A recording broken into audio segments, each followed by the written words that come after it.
You're listening to Lexington Community Radio, WLXU 93.9, and this is Bike Talk.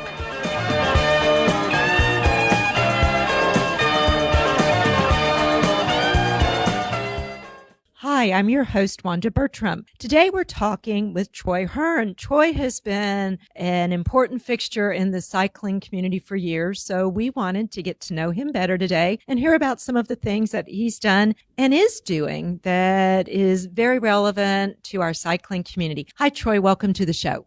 Thank you, Wanda. Thanks for having me on the show. Like Wanda said, my name's Troy Hearn. I've been in the bicycling industry for a long, long time. I've been a bicycle rider for even longer than that. Like most typical Americans, I guess, I had a bicycle at a young age. I rode it when I was a child. It was an extension of me. As a child, I wasn't driving. So for my way to get to my friend's house, the bicycle was the fastest, easiest way to get there. I was a free range child growing up. Back in the 70s. And as a small child, I can remember growing up here in Frankfort. And we have the east side, west side, and downtown. It's kind of how it's geographically split up. I lived on the east side of Frankfort. I had friends that lived on the west side of Frankfort. And as an 8, 9, 10-year-old child, I remember riding my bike across town. I would ride downtown, which was fun because it's downhill. But then I would have to ride uphill. So as a child, I remember at a really young age, picking which road I thought was the easiest to ride up and which road was perceived, I guess, as the safest, had the least amount of traffic or I had a shoulder to ride on. So I've been kind of doing things at a different level for bicycling for a really, really long time. When I went to college at UK, got a job at a bicycle shop. So I started learning the bicycle industry. Primarily, I was a mountain biker then. I always owned a bike, but didn't ride it a whole lot once I turned 16, like we did back in the 80s. You turn 16, you get your car, and that's kind of the way you go. But when I went to college at UK, 1986, they actually ask you in the freshman letter to not bring your car because everybody had a car. They only had so many parking permits and parking spaces. They encouraged you to bring a bicycle. And so I did.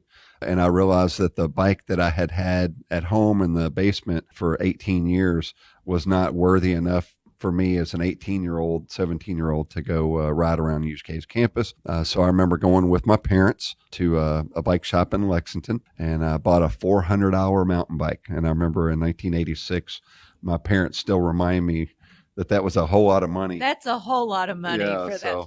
Yeah. So I bought a mountain bike, which was all terrain. You could ride anywhere on a mountain bike. And I would ride to Frankfort and back on my mountain bike. I would take a load of laundry in a backpack, and I would ride Old Frankfort Pike back then, 25 miles one way on knobby tires. So I was a road rider. I just didn't have a road bike. On a mountain bike. On a mountain bike.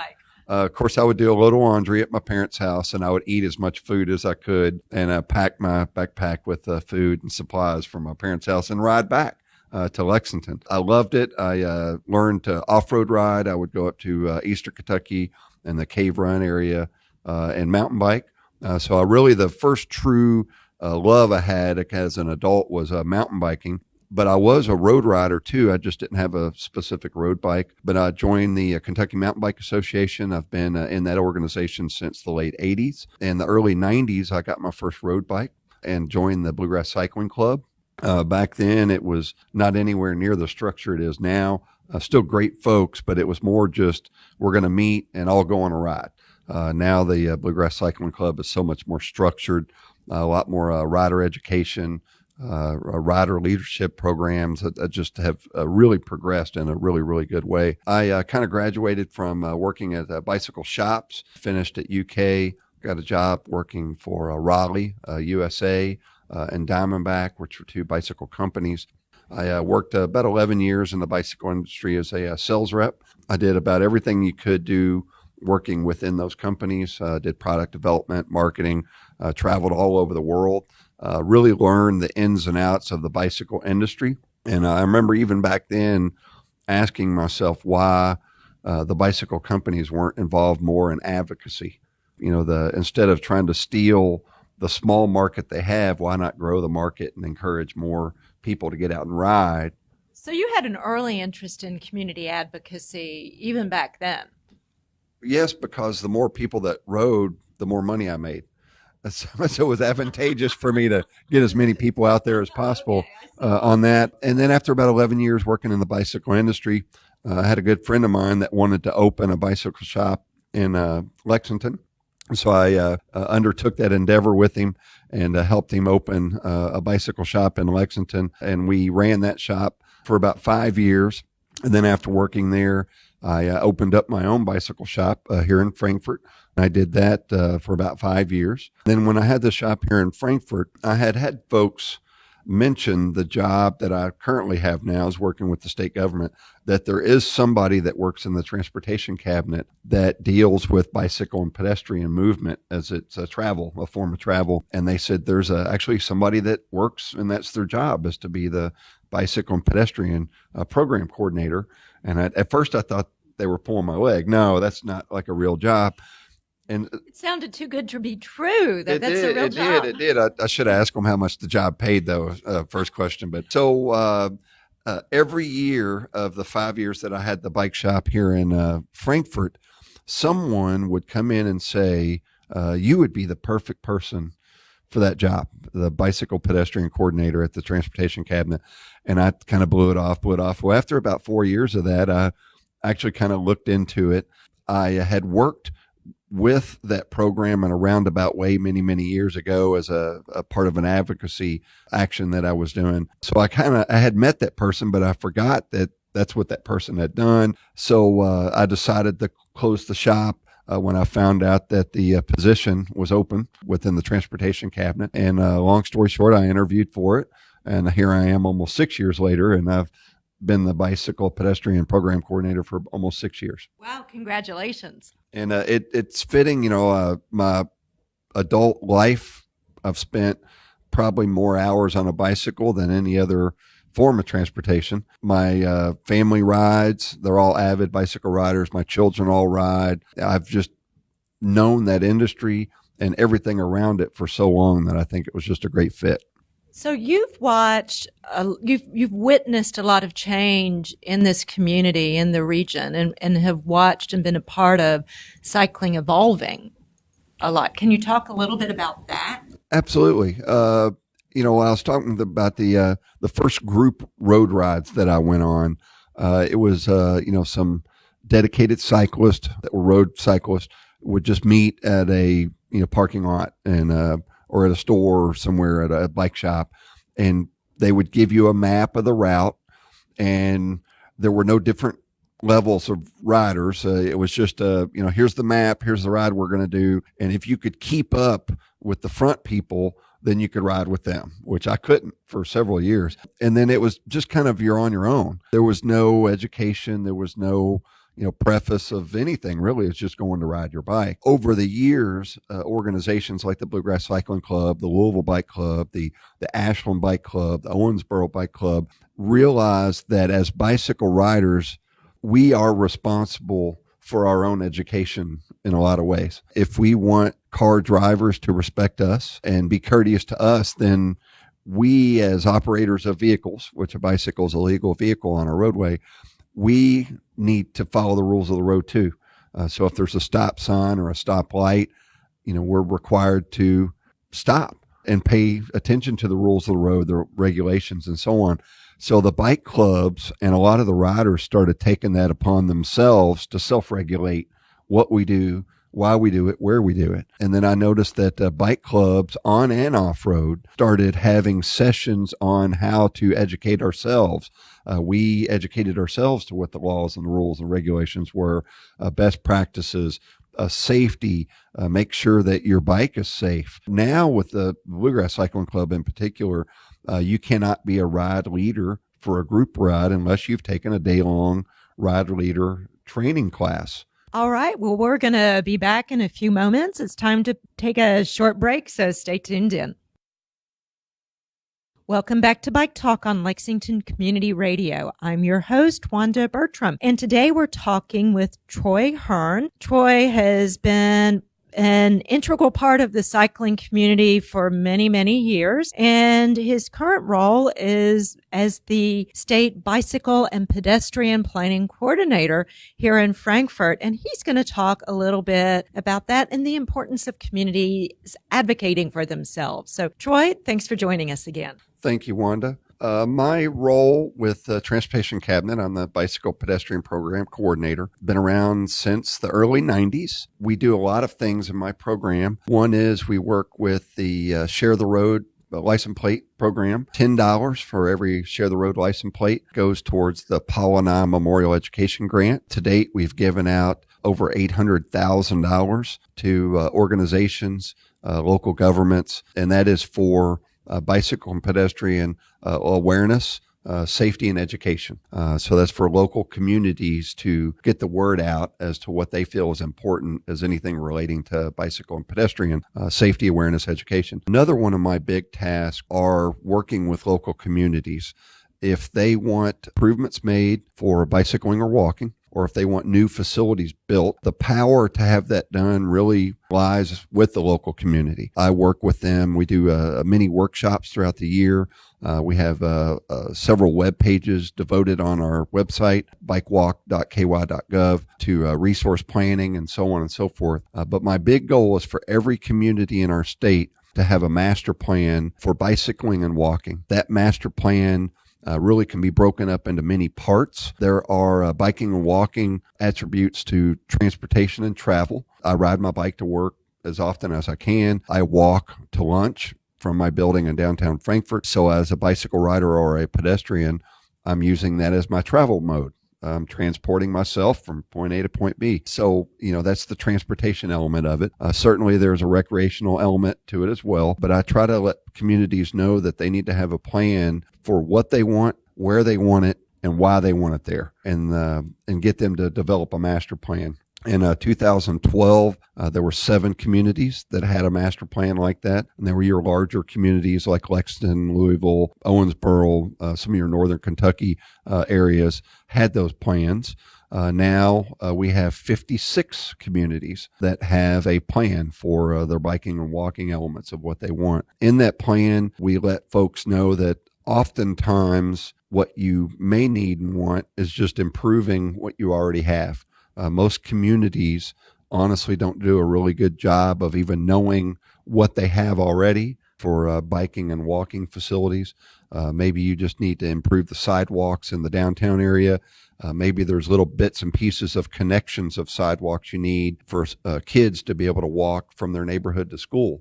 There might be a sidewalk around the school, there might be a sidewalk in their neighborhood, but there's a little missing piece. So sometimes it's just adding to those individual pieces to make a larger facility network. And then working with those communities, I try to educate them as to what side of the road would be best to put that facility.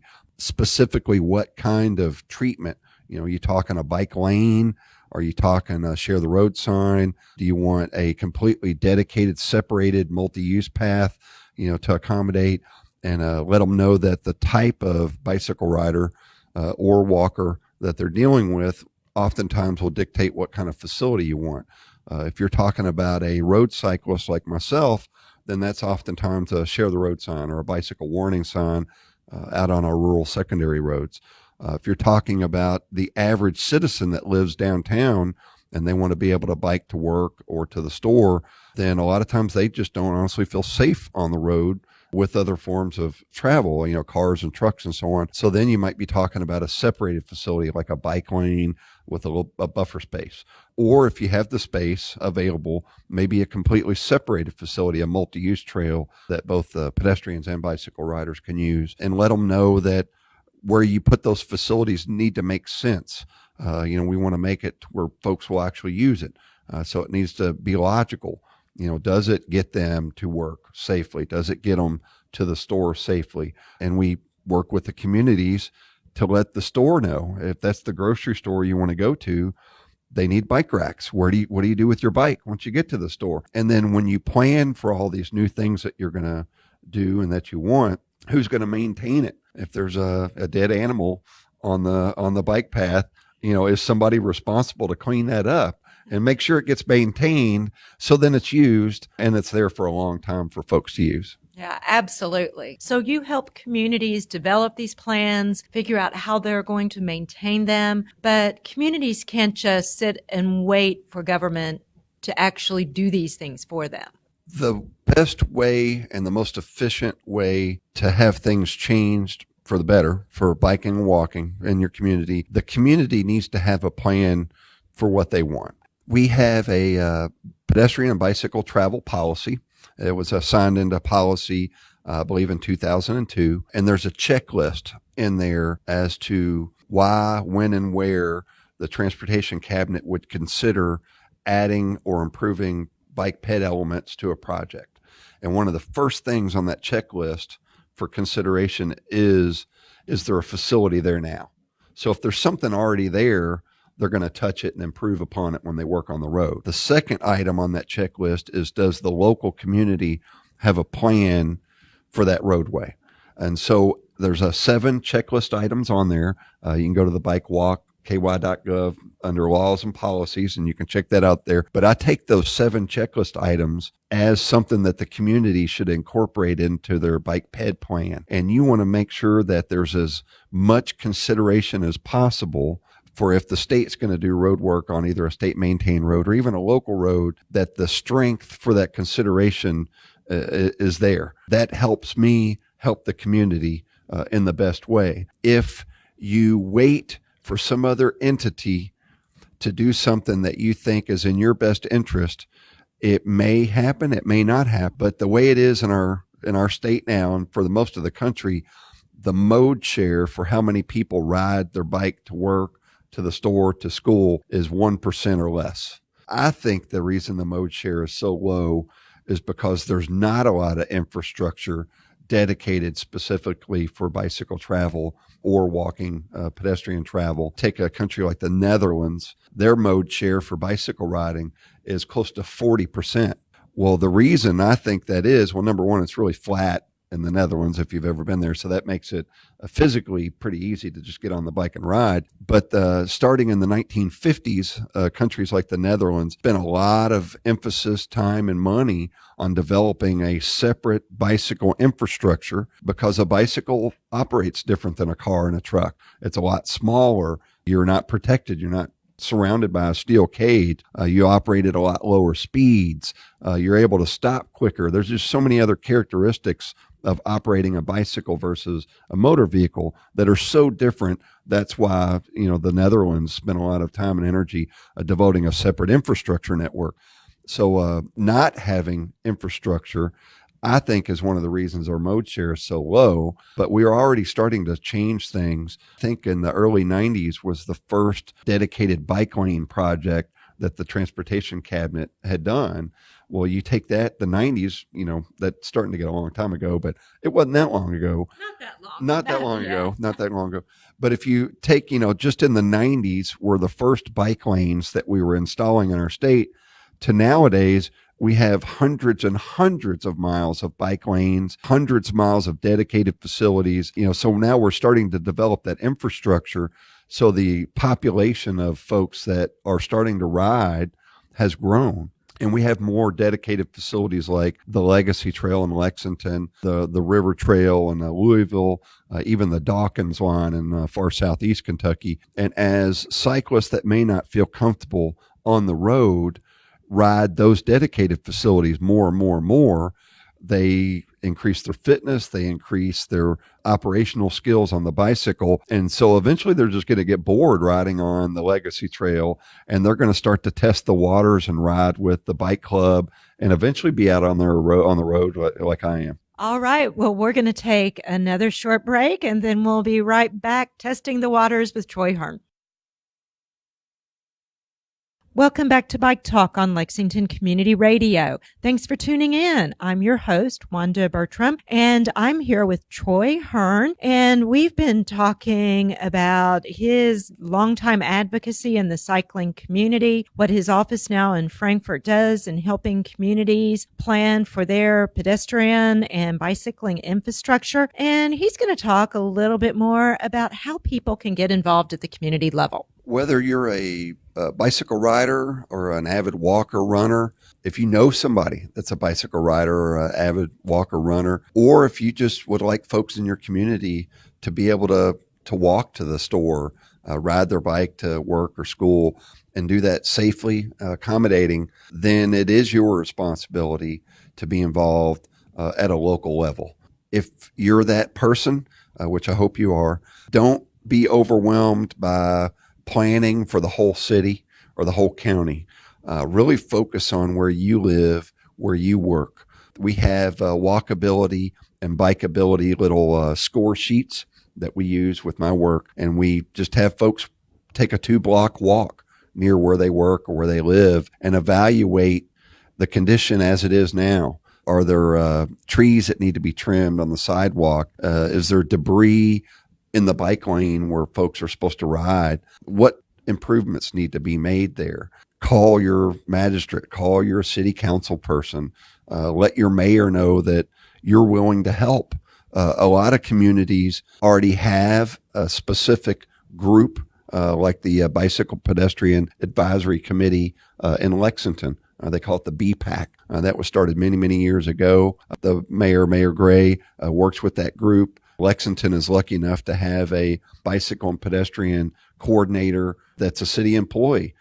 Scott Thompson's a good friend of mine, but he sits in on that committee each and every month. It's very valuable for him to be able to hear from folks that live in all different areas of the city. They represent different types of bicycle riders, different types of pedestrians, whether you be in a mobility device, a wheelchair, whether you're a senior and your emphasis is the tripping hazards on the sidewalk, whether you're a commuter cyclist that rides primarily downtown, whether you're a recreational road cyclist that's riding for fitness out in the rural parts of the county. Those organizations like BPAC in Lexington, and I think the city of Winchester now has a BPAC organization. They're spread out all over the state now. But the value and the strength that a community has is only as good as the individuals that are willing to help with that local planning for bicycle and pedestrian elements in there. And just focus on, where you work, where you live, and you make those little bits and pieces a little bit better. And then as everybody, hopefully throughout your community helps with that, you'll start, developing the whole area and have a complete plan for that. So if someone is interested in making their neighborhood safer for children to get out on their bikes, they should get involved. Absolutely. If your community does not have a specific standalone bike ped plan, then contact my office and I can help with that. We have one whole portion of the Bike Walk, ky.gov website that has all of the official bike ped plans throughout the state are on there. Like I said, I think there's about 56 of them now. When I say official bike ped plan, it either has to be officially adopted by the city and the county governments or created by the city and the county government, the elements that they want, where they want it, and how it fits into their master plan. So if your community is not on that list, then I have a convenient small one-page handout that you can take to your mayor's office. And it has a few questions on there. Do we have a dedicated, bike ped plan? Why not? We have a template for what that plan would look like. And it's as easy as insert pictures of people biking and walking in your community is the first step of the plan. We want to promote people and what they're doing now. Insert maps of where you think improvements need to be made and highlight those in different colors. Maybe one color for bike elements, another color for pedestrian elements. We try to make it as easy as possible to get started. And usually what we find is once a community starts on it, it's like a snowball rolling down the hill. It gains more momentum. When we do the planning processes for communities, oftentimes we'll have someone who is not on board with what we're doing. They have an objection to that for some reason. They don't want a sidewalk going through their yard or so on and so forth. I honestly love when somebody comes to complain about something because most often I will tell them, thank you, number one, for your concerns. And I agree with them. That is a concern there. So maybe the other side of the road is the best place for a sidewalk. And a lot of times I will give that person homework and or I will kind of indoctrinate them into our planning organization. And I either will gain an advocate out of that who has a whole different point of view and perspective, which is good, or I never hear from that person again once I give them a bunch of homework. So you want to find those folks that have objections to what you're doing, because much against what I kind of think, not the whole world thinks that biking and walking is a great thing, but I think it should be part of the community. Well, an important part of community building is developing that kind of consensus. So people that do have issues with pedestrian issues or cyclists, that they need to be at the table too, and their voices need to be heard as well. Absolutely. And part of the planning process with communities is I encourage them to get law enforcement involved. We need to know what their perspective is. Do they have issues with bicycle riders not following the law? So, if they do have those issues, what are they, and how can we educate the local bicyclists as to what those issues are? We want to ask that your transit agencies be involved. Do your buses have bike racks? Because you might not be able to ride your bike all the way to work, but you might be able to ride your bike to the bus stop. And then what do you do with your bike once you get to the bus stop? Can you transport your bike on the bus? Bring your first responders, all of those involved, your fire department, your paramedics. They're going to have a whole different perspective about relating to bicycling and walking than maybe questions that I would have even thought of. Certainly bring your local officials into it. There's a very strong tie to economic vitality. The National Realtors Association, for about 2 years now, every magazine that I've read that they publish, it has bicycling and walking as their number one economic indicators for a healthy community. Are there bike facilities here? Are there walking facilities here? They use websites like walkscore.com and bikescore.com, and the higher your score on there directly relates to how quickly your property is going to sell. If you're going to try to sell it, are you going to be able to sell that property for what you're asking for? The value of that property in the future is all enhanced with biking and walking facilities in that area. Yeah, and that's a really important point, Troy. You had mentioned that before when we had talked, was that property values tend to increase when these kinds of facilities are present. Absolutely. Facilities like bike lanes and sidewalk help industry when they're coming in and looking at a community, and they see things like the park system has a big walking facility there, or a bike walk facility there. Your downtown area has a good, clean sidewalks. There's a lighting at night. These are things that a whole new generation of folks, whether they want to move to that city just to live there, or whether an industry is looking to move to that city to start a new business. These are all factors that really go into why folks decide to live and work where they live. And I'm thinking that this is soon, if not already, going to be hitting critical mass, that the folks that think like I do, that want to be able to ride my bike to work, yes, it is exercise, but if I ride my bike to work and I ride my bike to the store or to run errands, I don't have to ride my bike separately to get exercise. I've just incorporated physical activity as part of that.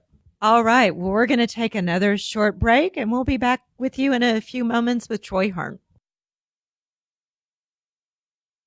Welcome back to Bike Talk on Lexington Community Radio. I'm your host, Wanda Bertram, and I'm here with Troy Hearn. Troy has been talking about how people can get involved in their community level at having safer communities for cyclists and pedestrians. And Troy, you've mentioned that more people are getting out on bicycles. People are being more active, whether they're cycling or walking. As a mindset, whether you're walking, you're a cyclist, or you're a driver, we're going to have to start interacting more in all of those worlds, it seems. Absolutely. There are more people biking and walking, I don't want to say than ever, but I know from, say, 2010 to 2018, we've seen the numbers of folks in bike clubs, the Bluegrass Cycling Club, Louisville Club, the Ashland Club, Owensboro, Northern Kentucky.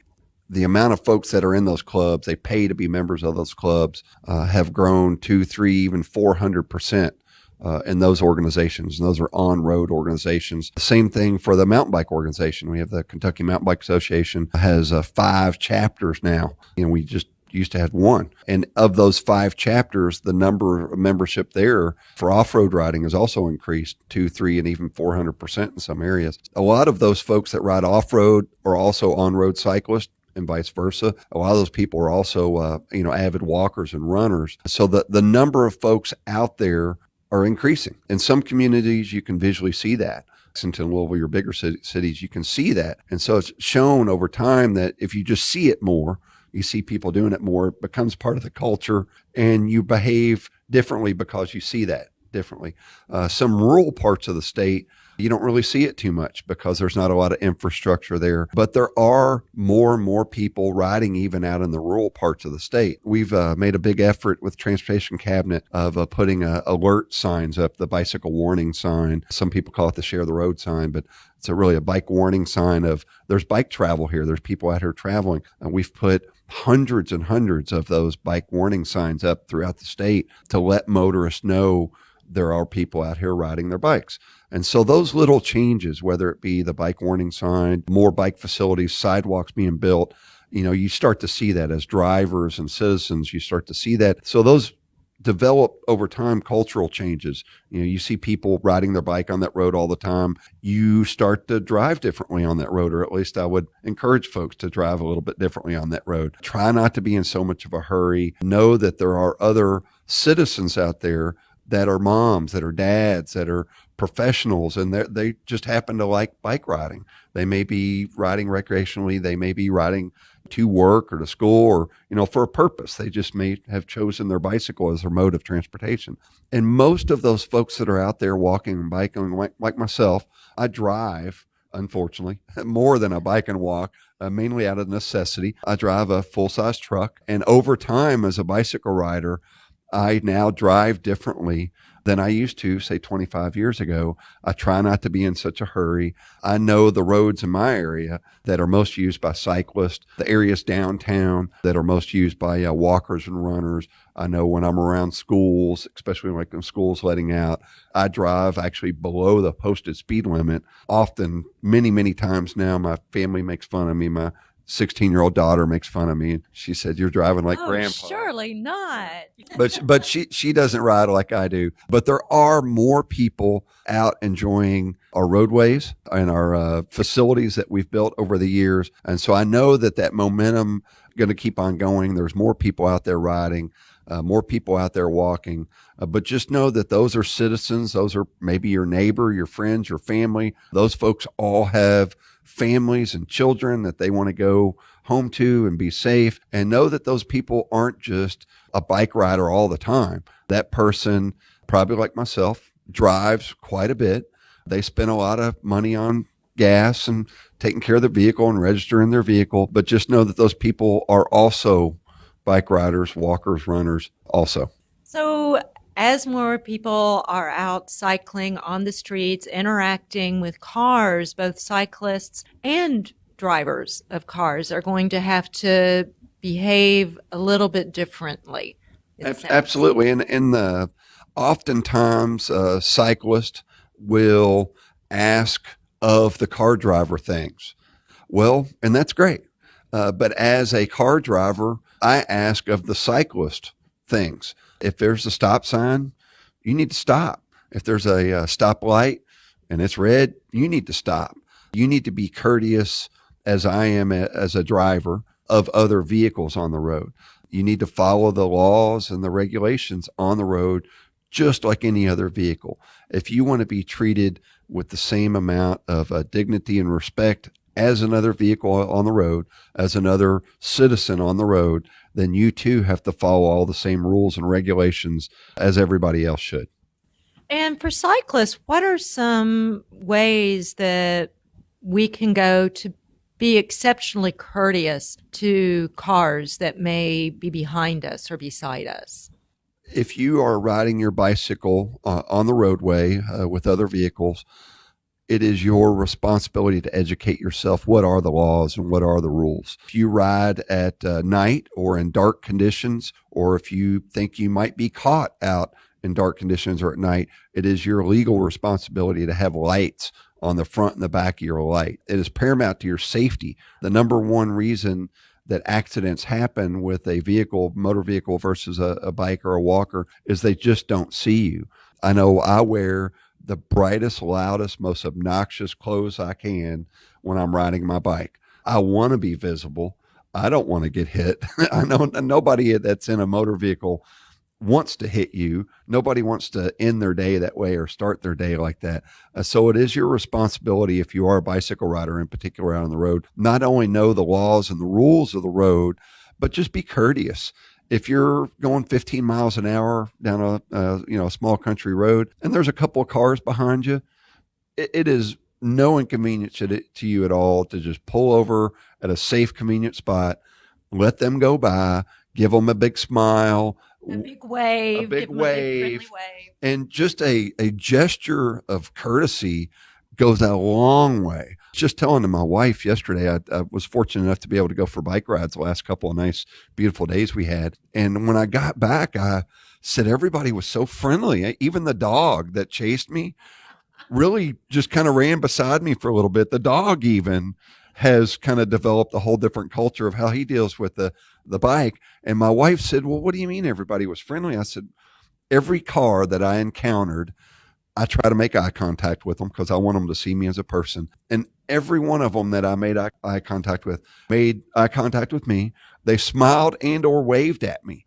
I mean, either I've lost weight and I look a lot better out on the bike, or they're just all getting friendlier. So it goes a long way to help drivers see you as a person, as an individual, and those small acts, making eye contact, waving, getting over, just being extra mindful of what the driver behind you is experiencing can go so far, not just for you, but for the next encounter they have. Absolutely. And that's really all the planning, all the actions, everything that I encourage either communities to do or citizens to do is really just for the safety, the betterment, and the encouragement to keep biking and walking as a viable means of transportation, as a very viable means of outdoor recreation for not only for myself but for my children and my grandchildren and many, many generations to come.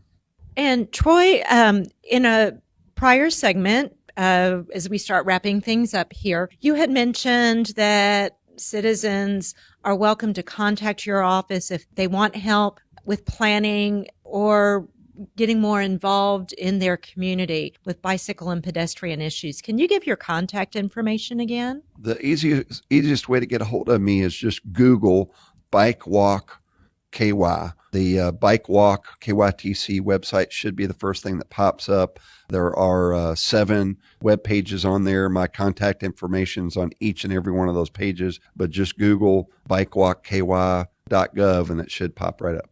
All right. Well, Troy, thank you so much for joining us today. This has been very enlightening. Thank you very much, and everyone have a great day. All right. Well, thanks, Troy. Don't forget to tune in to Bike Talk at the same time next week for all things cycling, helping you get out, explore our towns and countryside in Lexington and beyond. Thanks for joining us. Be safe and enjoy the ride.